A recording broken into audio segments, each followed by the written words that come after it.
got you under my skin. I've got you deep in the heart of me. So deep in my heart. Hey, welcome back to Piece of Chaos. Sorry, I've been away for a while. I had a couple of guests lined up and scheduled, and we even started a couple, and just life intervened, and so you just got me this time. But I'll also blame the return to school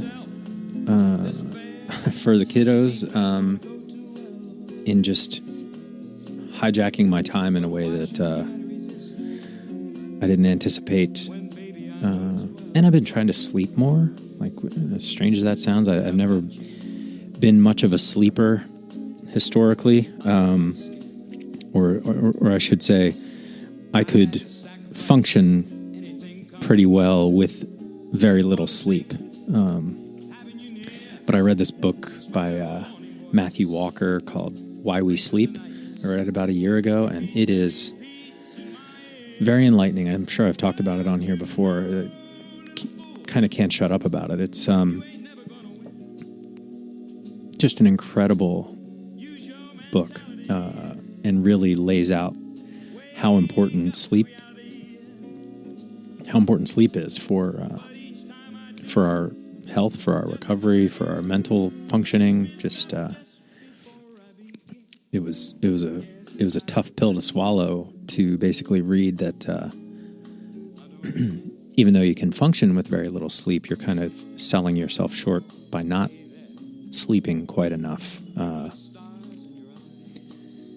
I'm talking like, you're doing damage. The data would illustrate on the level of, smoking cigarettes and other detrimental behavior by not sleeping enough. And taking that damage, irreparable, lifelong survival type of damage in terms of not getting enough sleep. So I've tried to adjust my sleeping, which, it definitely feels better to sleep more.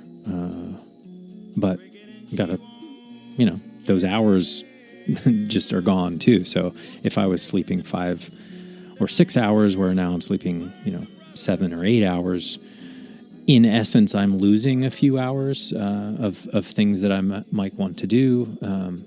And definitely reading, my ability to read more has suffered because, when school starts and you have a job and all that kind of stuff, you're getting up early, 6, 7 o'clock in the morning.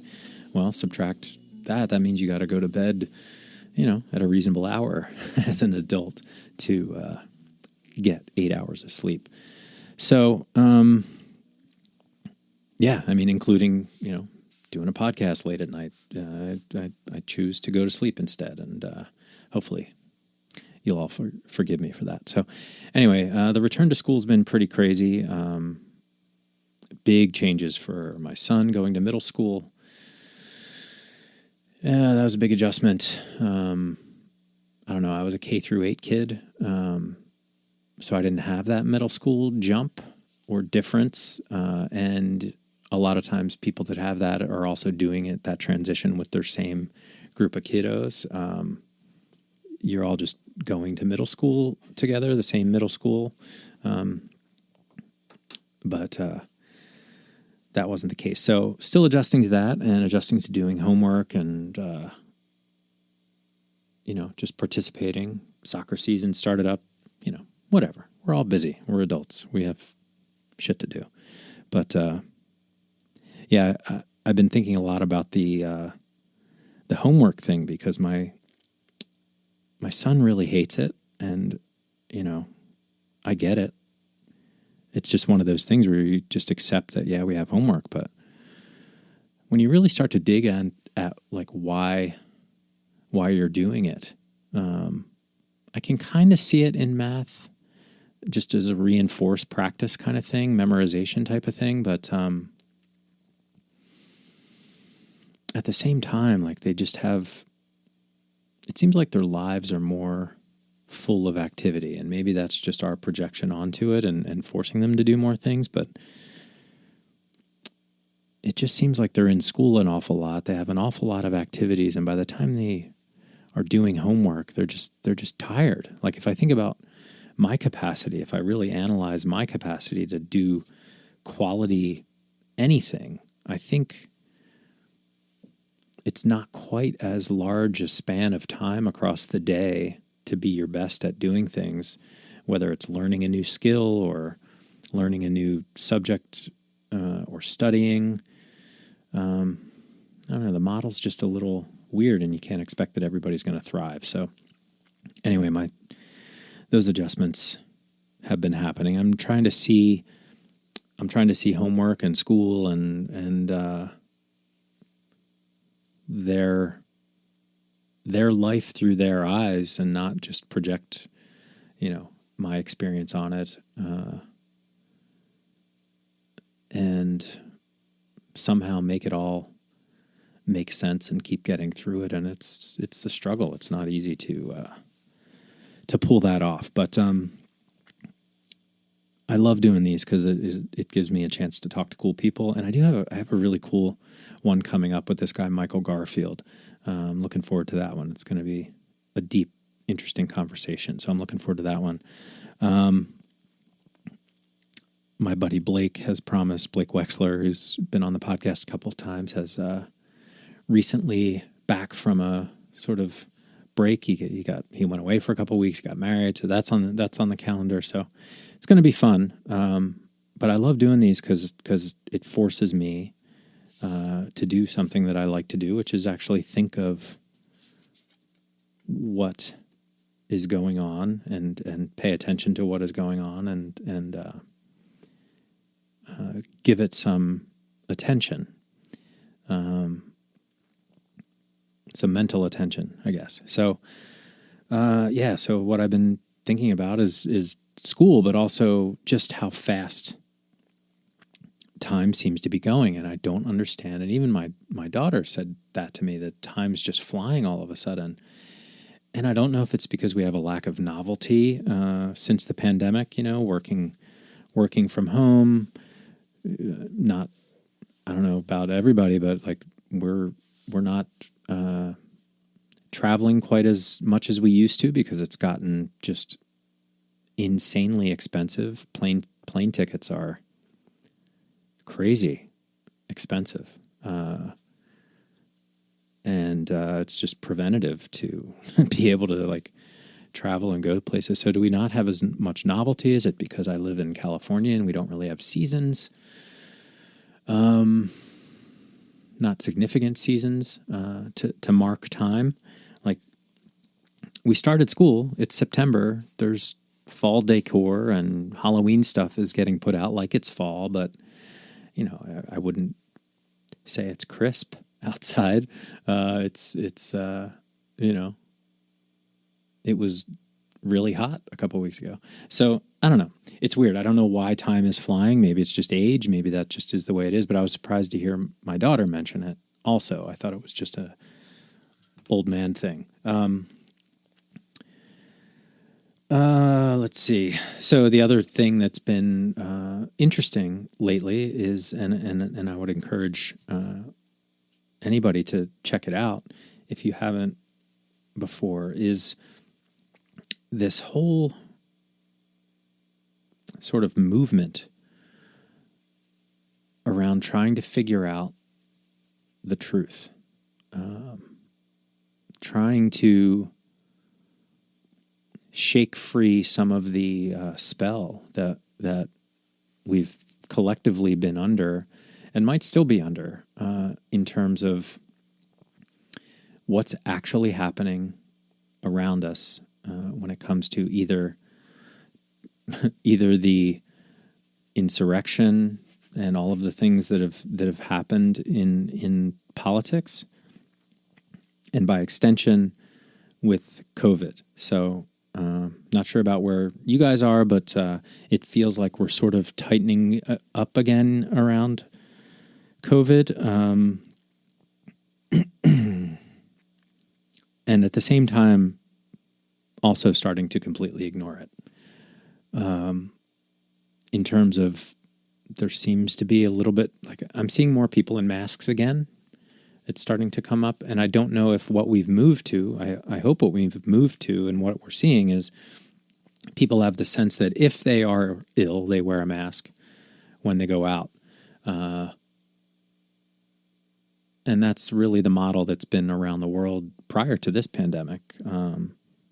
Definitely a lot in Asia, where when you had a cold, you wore a mask so you didn't make others sick as a preventative. But it just doesn't seem like we can operate any other way at this point. We kind of broke it. I had my friend Brian McWilliams.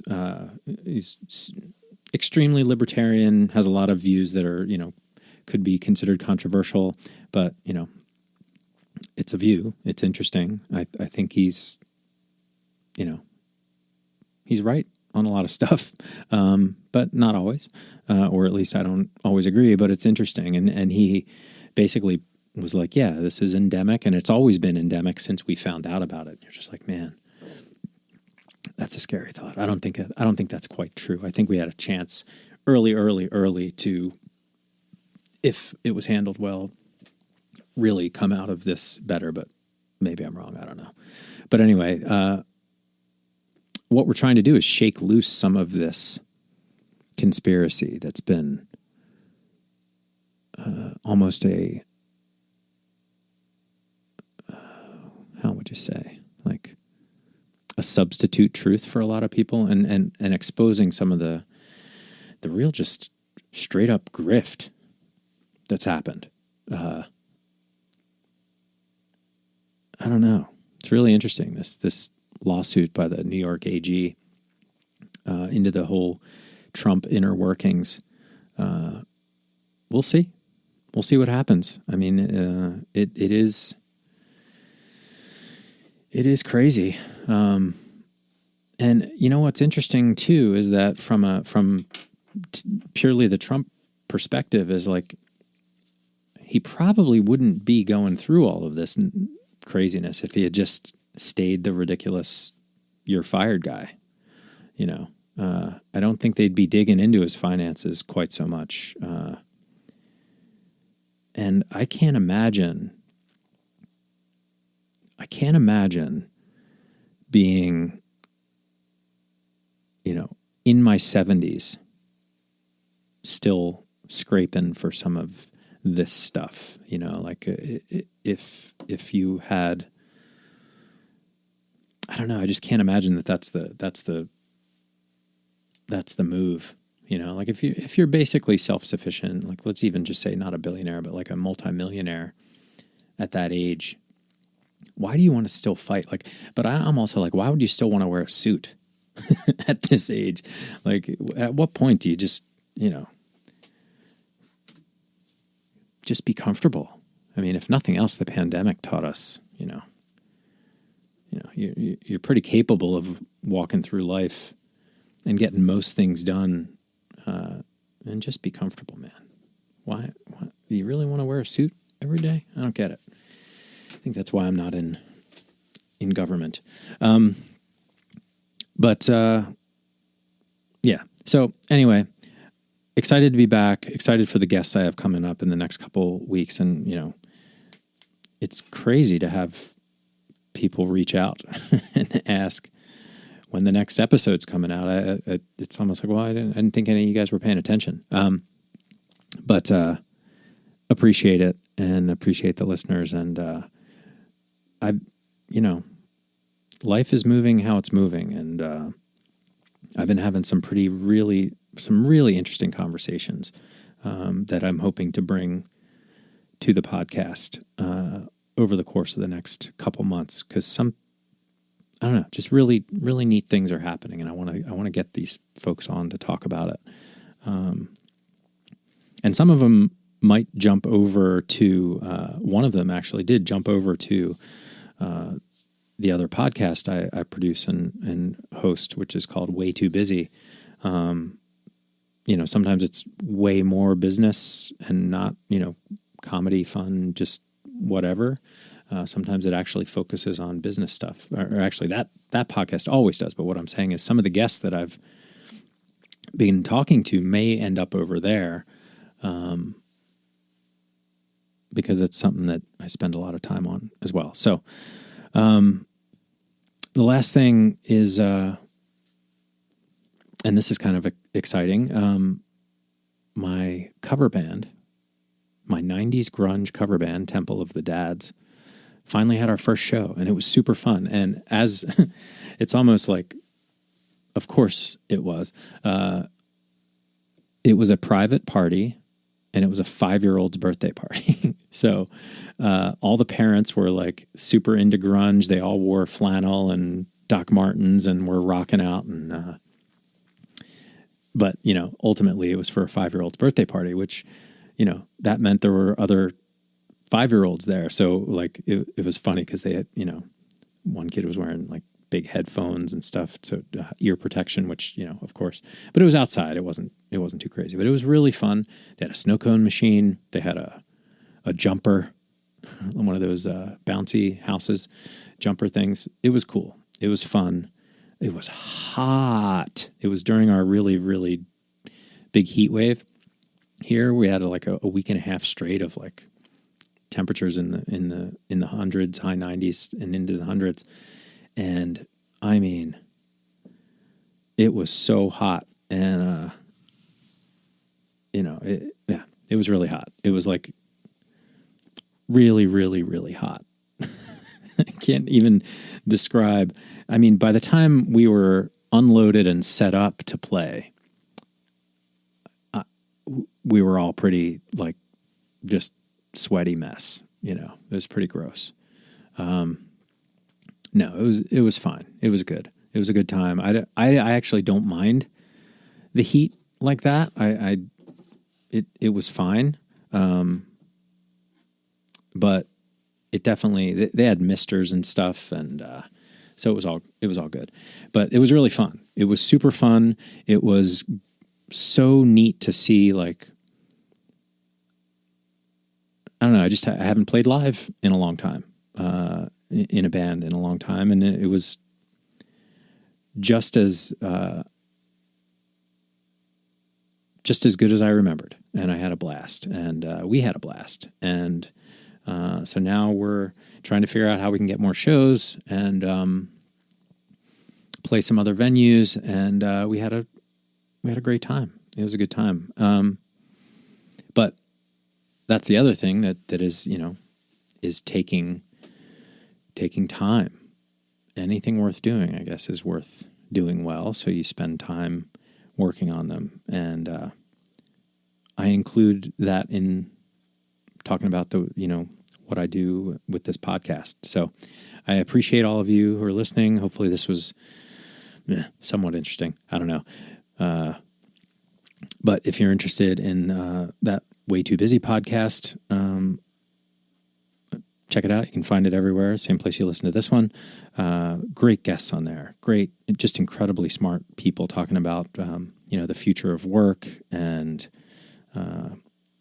the skills to survive in the current climate, but also, just general behaviorists. This last one we had on with Bobby Wagner's her name. She's a Harvard PhD, Harvard doctor who teaches about group dynamics and group communication, and started this company to go into like businesses and help them get the most out of their groups based in behavioral science and psychology. Is really, really deep, cool stuff. So I'd encourage you to check that out. That Matthew Walker book is incredible about sleep. I'd highly encourage checking that out too. Yeah. If you're in the LA area and have a venue or want to have a private party with a 90s grunge band, hey, we're ready to rock. So anyway, yeah, thanks for listening, and greatly appreciate you and all of your support. And So deep in my heart. yeah, that's what's going on. Thanks, everybody. Have a good one. See you on the next one. Yes, I've got you under my skin. I've tried so not to give in. I said to myself, this affair ain't never gonna go too well. But why should I try to resist when, baby, I know too well that I've got you under my skin. I'd sacrifice anything come what might for the sake